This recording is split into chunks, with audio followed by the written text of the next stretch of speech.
तो स्वागत है दोस्तों आपका एक बार फिर से नई वीडियो में। और आज हम बात करने वाले हैं आरआरबी एनटीपीसी 11 अगस्त की फर्स्ट शिफ्ट के जीके क्वेश्चन जो कि आपके एग्जाम में पूछे गए हैं। पहला क्वेश्चन था कि एआई ऑन ट्रायल जो पुस्तक है वो 2025 में जो है किसके द्वारा लिखी गई है।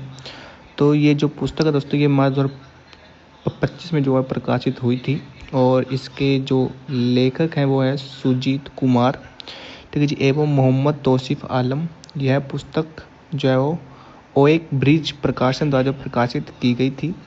यह पुस्तक जो कृत्रिम बुद्धिमत्ता द्वारा प्रस्तुत नैतिक, कानूनी और सामाजिक चुनौतियों का विश्लेषण करती है। इस पुस्तक का औपचारिक विमोचन करके, ठीक है जी, विमोचन जो किसके द्वारा किया गया था, तो यह भारत के उपराष्ट्रपति जगदीप धनखड़ के द्वारा किया गया था। नेक्स्ट क्वेश्चन आपका कि 2025 में जो है 7वां खेलो इंडिया यूथ गेम जो है कहाँ पर आयोजित किया गया था। तो 2025 का 7वां खेलो इंडिया यूथ गेम जो कि बिहार राज्य में आयोजित हुआ था, यह आयोजन 4 मई से 15 मई 2025 तक चला और इसके जो मैच है वो 5 प्रमुख शहरों में हुए: पटना, राजगीर, गया, भागलपुर और बेगूसराय। कुछ विशेष प्रतियोगिताएं जैसे कि जिम्नास्टिक, शूटिंग और साइकिलिंग ये जो है नई दिल्ली में आयोजित जो है की गई थी। शुभंकर की बात करें तो गज सीमा था, हाथी की ताकत और शेर के साहस का जो प्रतीक है। महाराष्ट्र इसमें पहले नंबर पर आया था, हरियाणा दूसरे नंबर पर और राजस्थान तीसरे नंबर पर। उसके बाद है कि भारत के संविधान के किस भाग में जो केंद्र और राज्यों के बीच वित्तीय संबंधों का वर्णन है। तो भाग है यहाँ पर 12। यह अनुच्छेद 268 से लेकर 293 तक जो वित्तीय मामलों से संबंधित है। संविधान के भाग 11 अनुच्छेद 256 से 263 जो कि केंद्र और राज्यों के बीच प्रशासनिक संबंधों से संबंधित है।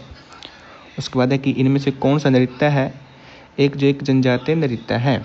तो गुस्सांडी एक पारंपरिक जनजातीय नृत्य है जो कि मुख्य रूप से तेलंगाना के गौड़ जनजाति के लोग करते हैं। यह नृत्य विशेष रूप से दीपावली पर्व के अवसर पर प्रस्तुत जो किया जाता है। उसके बाद है कि full form of UDA is क्या है, इसकी फुल फॉर्म बतानी। तो इसकी जो फुल फॉर्म है वो है उज्ज्वल डिस्कॉम एश्योरेंस योजना। यह भारत सरकार की एक योजना है जो कि 5 नवंबर 2015 को आरंभ हुई थी, जिसके तहत राज्य एवं केंद्र शासित प्रदेशों में घाटे में चल रही विद्युत वितरण कंपनियों को घाटे से उभारने एवं उनकी वित्तीय स्थिति को सुदृढ़ करने का कार्य किया जा रहा है। उसके बाद है कि अलाउद्दीन खिलजी के सैन्य विभाग का नाम क्या था। तो उसका जो सैन्य विभाग था वो था दीवान-ए-अर्ज और इस विभाग का जो मुख्य कार्य था वो था सैनिकों की भर्ती, प्रशिक्षण, वेतन, हथियारों की व्यवस्था करना। ठीक है दोस्तों, अलाउद्दीन से संबंधित कुछ फैक्ट्स की बात करें तो अलाउद्दीन खिलजी के शासनकाल में जो दिल्ली सल्तनत पर जो मंगोलों ने हमले जो बढ़ गए थे और दिल्ली पर जो 1299 और 1300 में और 1302 से 1303 में जो 2 बार हमला हुआ था। रक्षात्मक उपाय के रूप में अलाउद्दीन खिलजी ने एक बड़ी सेना खड़ी की थी। अलाउद्दीन ने अपने सैनिकों के लिए जो सीरी नामक एक जो नए गैरिसन शहर का जो निर्माण किया था। उसके बाद है कि सैनिकों को जीवन यापन के लिए मदद प्रदान भी की गई। यह गंगा यमुना के बीच की भूमि से जो कर के रूप में एकत्र उपज के माध्यम से जो किया जाता था। किसानों की उपज का 50% जो हिस्सा है वो कर जो निर्धारित किया गया था सैनिकों को भुगतान किए जाना था। अलाउद्दीन ने अपने सैनिकों को वेतन इक्ता की बजाय नकद में देना जो चुना था।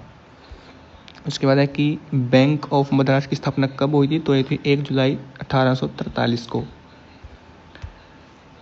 तो नेक्स्ट क्वेश्चन था आपका कि बैंक ऑफ हिंदुस्तान की बात करें अगर हम, बैंक ऑफ हिंदुस्तान जो कि 1770 में स्थापित हुआ था, ठीक है जी, अब यह बंद है। यह भारत का जो पहला आधुनिक बैंक था। उसके बाद है कि जनरल बैंक ऑफ इंडिया, इसको जो है 1786 में स्थापित किया गया था और 1791 तक जो है वो चला, लेकिन अब बंद है।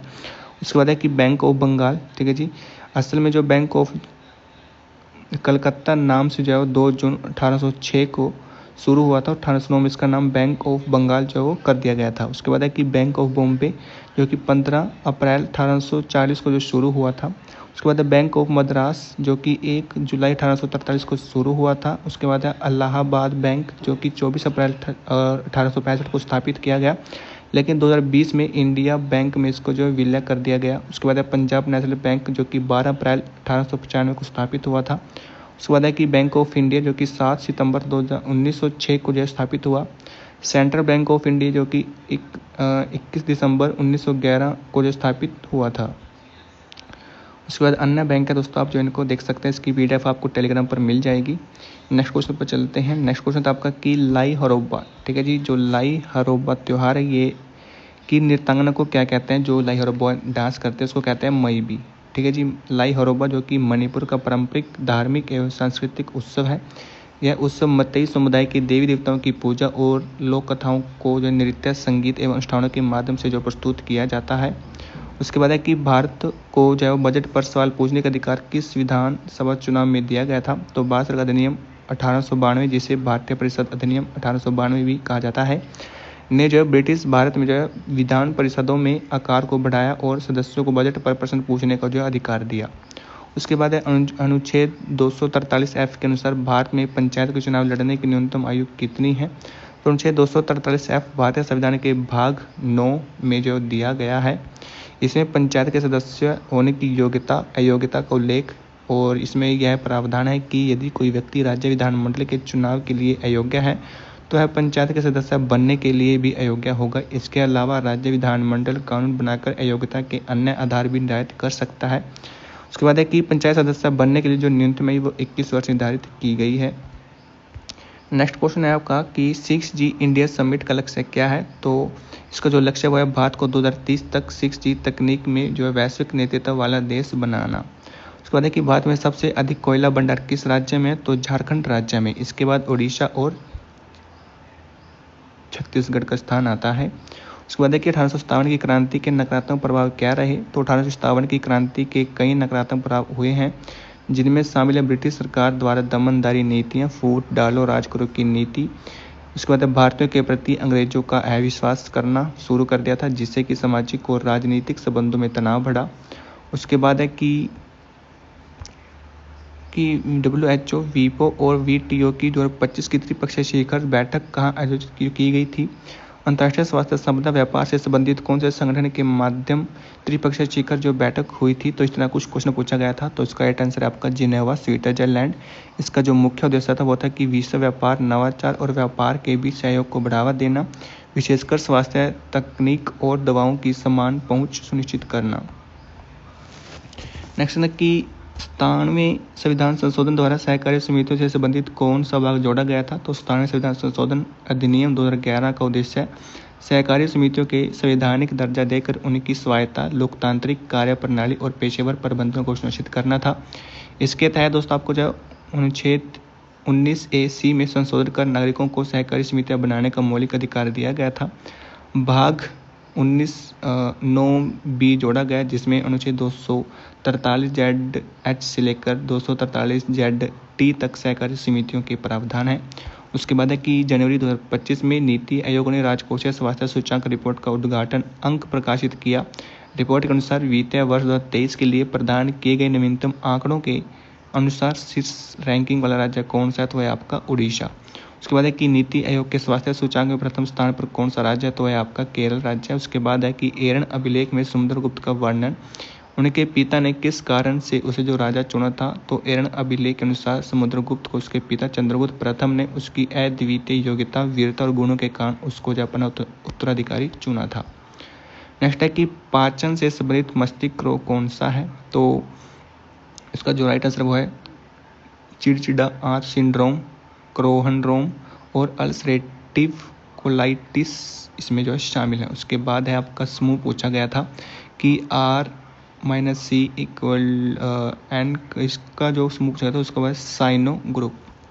उसके बाद है कि ऑपरेशन सिंदूर के तहत मॉक ड्रिल कितने राज्यों में की गई थी, तो ये 7/2025 को देश भर के जो है 244 जिलों में जो मॉक ड्रिल लागू की गई थी। मॉक ड्रिल का उद्देश्य था हवाई धमकी, ब्लैकआउट, एयर रेड सायरन और आपातकालीन निकासी जैसे युद्धकालीन परिदृश्यों की तैयारी थी, और यह अभ्यास गृह मंत्रालय, राष्ट्रीय आपदा प्रबंधन प्राधिकरण के द्वारा आयोजित किया गया था।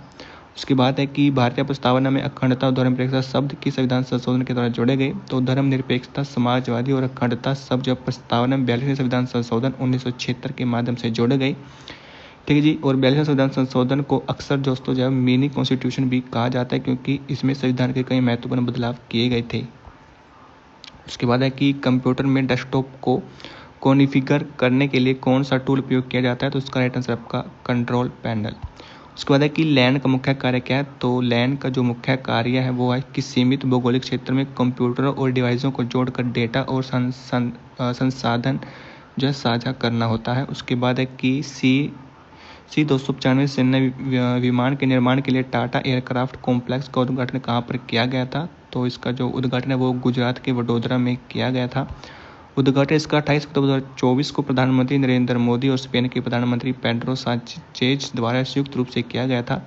C-295 का निर्माण, जो कि एयरबेस डिफेंस एंड स्पेस द्वारा किया जाता है, भारत में इसका निर्माण और असेंबली का कार्य जो टाटा एडवांस सिस्टम लिमिटेड के साथ साझेदारी में हो रहा है।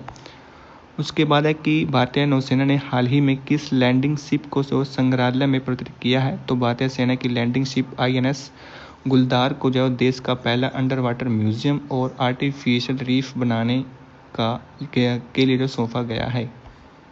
उसके बाद है कि उत्तर पश्चिम भारत में शुष्क वायु दाब का मुख्य कारण क्या है? तो वह आपका थार मरुस्थल का प्रभाव। उसके बाद है कि बात है किन राज्यों में सीमा नेपाल से लगती है? तो भारत के 5 राज्य हैं जिसकी जो सीमा है वो नेपाल से लगती है। उसमें है उत्तराखंड, उत्तर प्रदेश, बिहार, पश्चिम बंगाल और सिक्किम, जो कि नेपाल के साथ अपनी सीमा साझा करते हैं। उसके बाद है कि नरम दल ने किस प्रकार स्वतंत्रता की मांग की थी?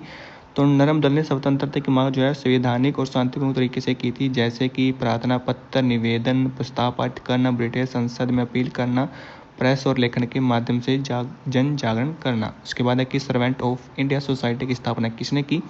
तो 12 जून 1905 को महाराष्ट्र के पुणे में गोपाल कृष्ण गोखले के द्वारा इसकी स्थापना की गई थी। उसके बाद है कि 2025 में भारत में औसतन जीवन प्रत्याशा कितनी है?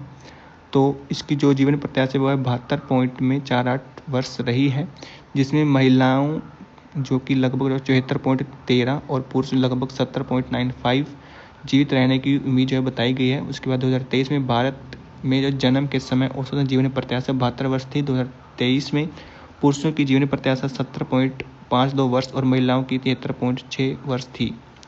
नेक्स्ट है कि कंबोडिया और थाईलैंड ने अपने संघर्ष के संबंध में किस UN संस्था में अपील की? तो कंबोडिया और थाईलैंड ने अपने संघर्ष के संबंध में UN संयुक्त राष्ट्र सुरक्षा परिषद में जो अपील की है। उसके बाद है IKEA किस देश की कंपनी है? तो यह एक बहुराष्ट्रीय कंपनी है जिसकी स्थापना स्वीडन में हुई थी। उसके बाद है यूक्रेन इजराइल के मध्य 2025वें संघर्ष का कारण क्या है? तो 2025 में जो इजराइल और रूस, ठीक है जी, रूस और संयुक्त राज्य अमेरिका के साथ मिलकर यूक्रेन की क्षेत्रीय अखंडता की पुष्टि करने वाले संयुक्त राष्ट्र महासभा के प्रस्ताव के खिलाफ मतदान किया। उसके बाद है कि INS तवस्या क्या है? तो INS तवस्या भारतीय नौसेना एक स्वदेशी रूप से डिजाइन और निर्मित फ्रिगेट है।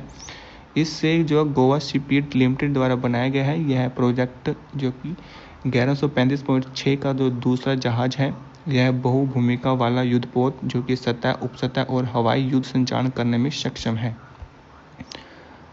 ठीक है जी। उसके बाद है कि INS तवस्या को आधुनिक हथियारों, सेंसर, स्टील्थ तकनीक से लैस किया गया है, जो इसे भारतीय सेना की ताकत और आत्मनिर्भरता का प्रतीक बनाता है। उसके बाद है कि लक्षद्वीप और अंडमान और निकोबार द्वीप समूह दोनों ही भारत के महत्वपूर्ण जैव विविधता क्षेत्र हैं, लेकिन इनकी जैव विविधता में कुछ अंतर है।